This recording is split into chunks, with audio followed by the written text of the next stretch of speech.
चलिए यही नहीं आया था वो एकदम पागल ऐसा काम करते हो। देखो तो कितना हल्का है, एकदम चुटकी में बन जाएगा। ठीक है, देखो एक चीज प्राप्त करने की प्रायिकता ज्ञात कीजिए जब एक सिक्के को एक बार में उछाला जाता है, साथ ही एक पट प्राप्त करने की भी प्रायिकता ज्ञात कीजिए। यानी कहने का मतलब है कि एक सिक्का लो, देखो एक सिक्का है, अब इसको हम उछालते हैं, या तो चीट आएगा या तो पट आएगा, राइट, यानी हेड आएगा या टेल आएगा, है ना। लेकिन संभव परिणामों की संख्या एक भी आ सकता है, एक ना आएगा, चाहे तो पैसा आएगा तो भारत आएगा, नहीं, या भारत या पैसा, यानी हेड या टेल।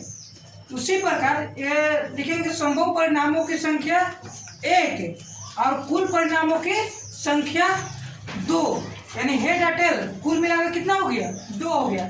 इसको उछालेंगे तो लिखेंगे ई के अनुकूल परिणामों की संख्या 1, यानी अनुकूल मतलब 1, कोई एक ही ना आ सकता है, या तो हेड आएगा या तो टेल आएगा, राइट।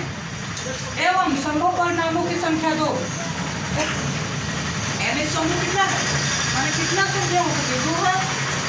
तो उदाहरण देखिए ई यानी चीट आने की प्रायिकता ज्ञात करें, तो ई के अनुकूल परिणामों की संख्या बट्टा संभव परिणामों की संख्या।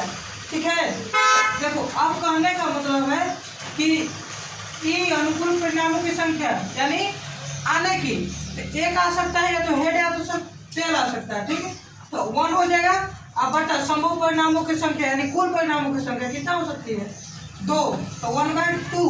ठीक है, उसके बाद में ये एक आंसर हो गया, है ना। अब क्या करना है कि एक पट प्राप्त करने की भी प्रायिकता ज्ञात कीजिए, यानी ई एफ बराबर हो जाता है पी, यानी ई चीट कर रहा है ना, तो अब पट प्राप्त करने की संख्या, तो वो भी है, वही क्रिया है, यानी संभव परिणामों की संख्या 2, यानी आने वाले परिणामों की संख्या 1। अगर हम सिक्का को उछालते हैं तो एक ना आ सकता है, ठीक है, या तो हेड या टेल, तब पी पट प्राप्त करने की संख्या 1/2, ये कैंसिल हो गया, राइट। तो कोई भी क्वेश्चन समझने का प्रयास कीजिए, आपका हार्ड नहीं लगेगा, समझिए, ठीक है, राइट।